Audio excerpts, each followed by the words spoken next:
The Pale Thing in the Fog. An elderly woman named Marlene had lived in a remote Appalachian valley her whole life. She knew the forest well and never feared walking the trails alone. That changed one misty evening in the 1970s. Marlene was heading home from a neighbor's house, cutting through the woods like she had done 100 times before. But that night, the mist was thicker than usual, swallowing the trees around her. Then she noticed something moving in the fog, a pale, too tall figure. It was human-shaped but impossibly thin, its arms too long, its head tilted at an unnatural angle.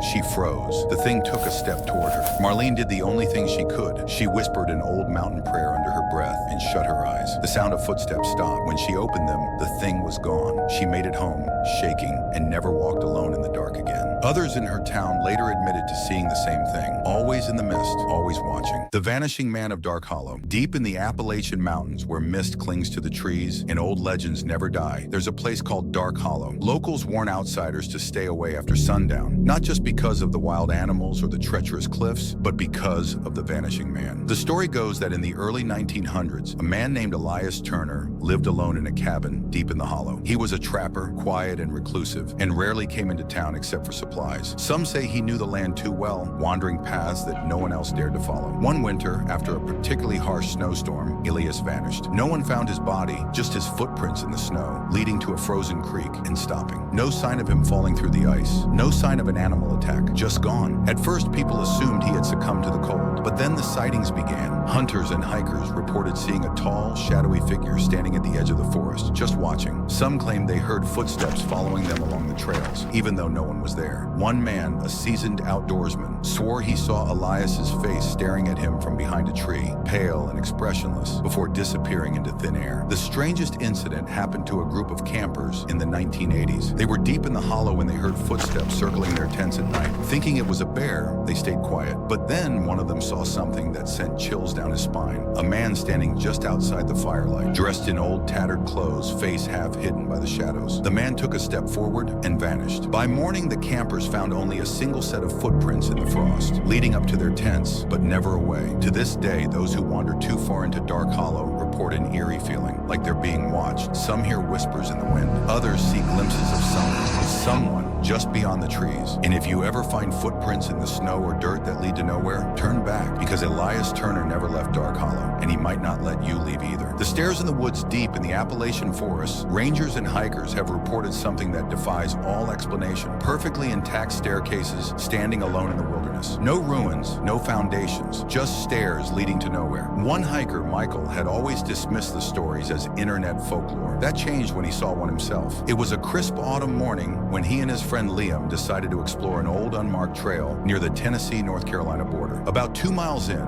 they stumbled upon a stone staircase, covered in moss but otherwise pristine, standing in a clearing. Curiosity got the best of Liam. He climbed to the top, just 5 or 6 steps up, then froze. His face turned pale, his breathing shallow. Without a word, he backed down and bolted, leaving Michael scrambling to catch up. When they reached the car, Liam finally spoke. "It wasn't just stairs," he whispered. "The second I stepped up, everything changed. The forest went silent. No birds, no wind. And then I felt something standing behind me, but I couldn't turn around." They never spoke of it again, but Michael later learned that local rangers warned against touching the stairs. Some who have climbed them report strange visions, missing time, or waking up miles away with no memory of how they got there. Some never come back at all. The Singing Woman of Coal Hollow. In the late 1800s, a young woman named Abigail disappeared from a coal mining town in West Virginia. Some say she ran away, others say she was taken. But the miners soon started hearing something strange deep in the tunnels, soft singing, echoing through the darkness. At first they thought it was just the wind, but the singing grew clearer, almost melodic. Then one by one, miners started going missing.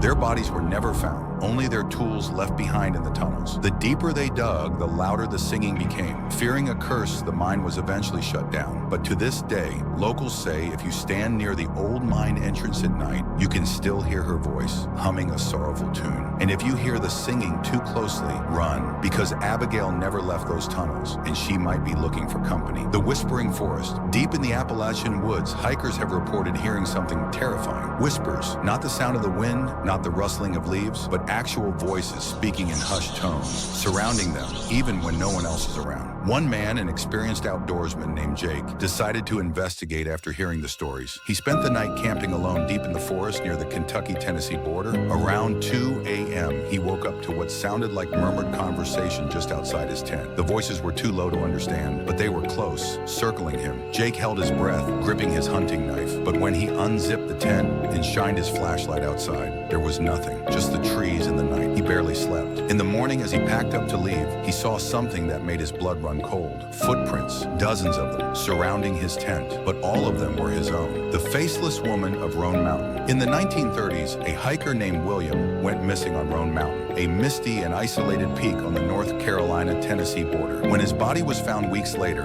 his face was missing, completely stripped away as if something had taken it. For years after, hikers reported seeing a strange figure in the woods, a woman in a long, old-fashioned dress, her face eerily smooth, as if she had none at all. She never speaks, never moves aggressively. She only stands and watches. One camper woke up in the middle of the night to find her standing just outside his tent, inches away. He screamed and scrambled for a flashlight, but when he turned it on, she was gone. Locals say if you see her, never get too close, because those who look at her for too long sometimes lose their own faces too. The thing in the mine shaft, old coal mines dot the Appalachian landscape, many of them abandoned after disasters, collapses, or strange deaths. One such mine in West Virginia was sealed off decades ago after a string of disappearances.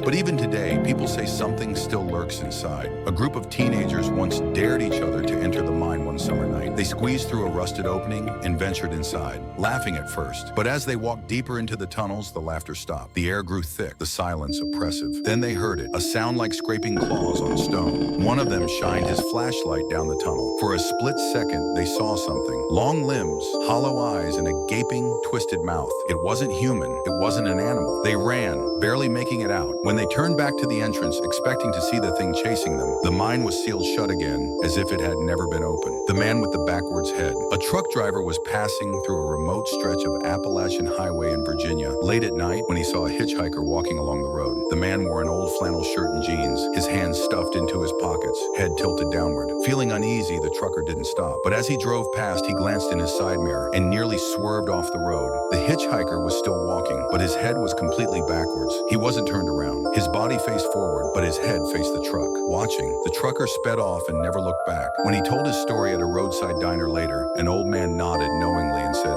"You saw the watcher. You're lucky you didn't stop. Once you do, he never lets you leave." The children in the trees. A woman named Sarah inherited her grandmother's cabin in the Appalachian foothills of North Georgia. It was secluded, peaceful, but after moving in, she started noticing strange things. Small handprints appeared on her windows, too high for any child to reach.